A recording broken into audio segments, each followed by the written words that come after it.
In the 1950s, Whitey Bulger was arrested for numerous armed robberies and served time in Alcatraz. Throughout the 70s and 80s, Bulger rose from a soldier in the Winter Hill Gang to one of the most powerful organized crime leaders in the Boston area. Described by associates on the streets of South Boston as a murderer and a drug kingpin, Bulger, it seemed, was untouchable. Then in 1988, the Boston Globe broke a story that made it all come clear.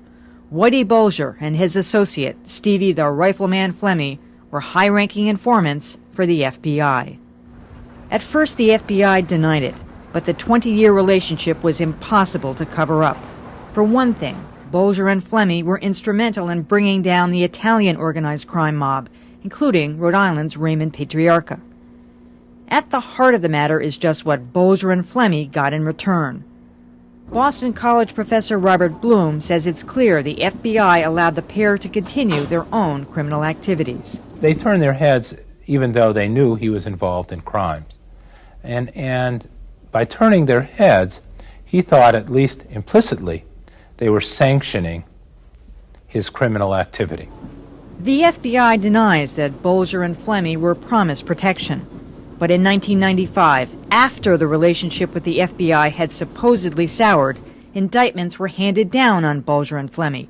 Coincidentally, Bulger skipped town and hasn't been heard from since. It was the eve of All Saints and a day from All Souls, the Day of the Dead. Though appropriate to the Catholic calendar, the grounds were unhallowed. But so too was the dirt basement back on 3rd Street in Southie, where they first interred their victims, only to have to dig up the rotting corpses when the owners of the house decided to sell. Stevie liked this kind of work, huh? Stevie? Yeah. We used to call him Dr. Mengele. Like the sadistic Nazi death camp doctor, Stevie pulled his victims' teeth out.